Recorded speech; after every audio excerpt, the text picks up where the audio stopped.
दोस्तों, हम सभी जानते हैं कि सनातन धर्म में व्रत का बहुत बड़ा महत्व है। साल भर में अनेकों व्रत और उपवास पड़ते हैं। सबका अलग अलग नियम होता है, सबके अलग अलग देवता होते हैं, लेकिन भगवान कृष्ण ने सभी व्रतों में एकादशी व्रत को सर्वश्रेष्ठ बताया है। पौष मास की कृष्ण पक्ष की पड़ने वाली एकादशी सफला एकादशी होती है। उन्होंने बताया कि सफला एकादशी को व्रत करने से मोक्ष की प्राप्ति होती है। तो आइए जानते हैं कि सफला एकादशी की क्या विधि है और उसकी कथा क्या है। एक बार महाराज युधिष्ठिर ने श्री कृष्ण से पूछा, हे जनार्दन, पौष कृष्ण एकादशी का क्या नाम है? उस दिन कौन से देवता का पूजन किया जाता है और उसकी क्या विधि है? कृपया मुझे बताएं। भक्त वत्सल भगवान श्री कृष्ण कहने लगे, हे धर्मराज, मैं तुम्हारे स्नेह के कारण तुमसे कहता हूँ कि एकादशी व्रत के अतिरिक्त मैं अधिक से अधिक दक्षिणा पाने वाले यज्ञ से भी प्रसन्न नहीं होता हूँ। अतः इसे अत्यंत भक्ति और श्रद्धा से युक्त होकर करना चाहिए। हे राजन, द्वादशी युक्त पौष कृष्ण एकादशी का महात्म्य तुम एकाग्रचित्त होकर सुनो। इस एकादशी का नाम सफला एकादशी है। इस एकादशी के देवता श्री नारायण हैं। विधि पूर्वक इस व्रत को करना चाहिए।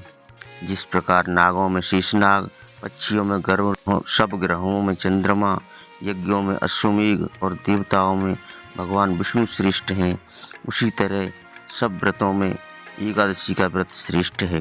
जो मनुष्य सदैव एकादशी का व्रत करते हैं वे मुझे परम प्रिय हैं। अब इस व्रत की विधि कहता हूँ, उसे ध्यानपूर्वक सुनो।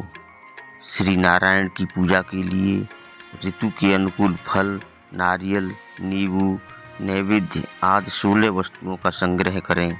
इस सामग्री से मेरी पूजा करने के बाद रात्रि जागरण करें। इस एकादशी की व्रत के समान यज्ञ, तीर्थ, दान, तप और कोई दूसरा व्रत नहीं है।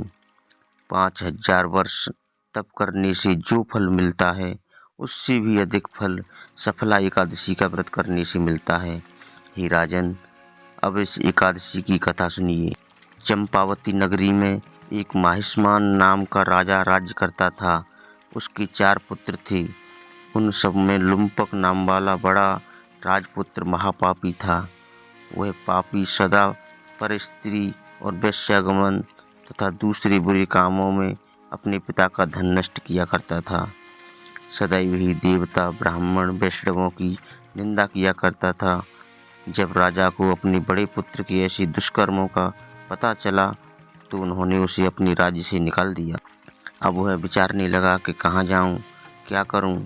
अंत में उसने चोरी करने का निश्चय किया। दिन में वह वन में रहता और रात्रि को अपने पिता की नगरी में चोरी करता तथा प्रजा को तंग करने और उन्हें मारने का कुकर्म करता। कुछ समय पश्चात सारी नगरी भयभीत हो गई। वह वन में रहकर पशु आदि को मारकर खाने लगा। नागरिक और राज्य के कर्मचारी उसे पकड़ लेते किंतु राजा के भय से छोड़ देते। वन में एक अति प्राचीन विशाल पीपल का वृक्ष था। लोग उसकी भगवान की समान पूजा करते थे। उसी वृक्ष के नीचे वह महापापी लुम्पक रहा करता था।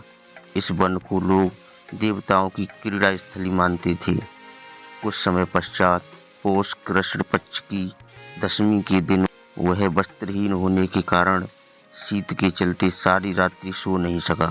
उसके हाथ पैर अकड़ गए। सूर्योदय होते होते वह मूर्छित हो गया। दूसरे दिन एकादशी को मध्याह्न के समय सूर्य की गर्मी पाकर उसकी मूर्छा दूर हुई। गिरता पड़ता वह भोजन की तलाश में निकला। पशुओं को मारने में वह समर्थ नहीं था, अतः पेड़ों के नीचे गिरे हुए फल उठाकर वापस उसी पीपल के वृक्ष के नीचे आ गया। उस समय तक भगवान सूर्य अस्त हो चुके थे। वृक्ष के नीचे फल रखकर कहने लगा, हे भगवान, अब ये फल आपको ही अर्पण करता हूँ, आप ही तृप्त हो जाइए। उस रात्रि को दुख के कारण रात्रि को भी नींद नहीं आई।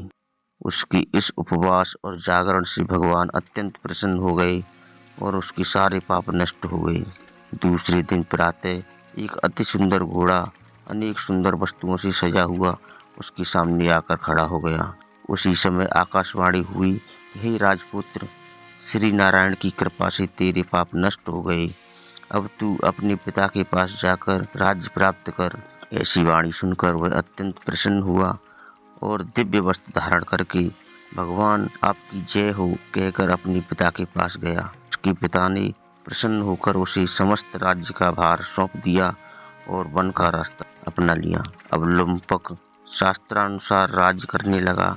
उसकी स्त्री, पुत्र आदि सारा कुटुंब भगवान नारायण का परम भक्त हो गया। वृद्ध होने पर भी वह अपने पुत्र को राज्य सौंपकर वन में तपस्या करने चला गया और अंत समय में वैकुंठ को प्राप्त हुआ। अतः जो मनुष्य इस परम पवित्र सफला एकादशी का व्रत करता है और उसकी कथा सुनता है, उसे अंत में मुक्ति मिलती है। जो नहीं करते वे पूंछ और सींगों के रहित पशुओं के समान हैं। इस सफला एकादशी के महात्म्य को पढ़ने से अथवा श्रवण करने से मनुष्य को अश्वमेध यज्ञ का फल मिलता है। जय श्री नारायण। दोस्तों, वीडियो पसंद आई हो तो वीडियो को लाइक करें और चैनल को सब्सक्राइब करें और कमेंट में लिखें जय श्री कृष्ण।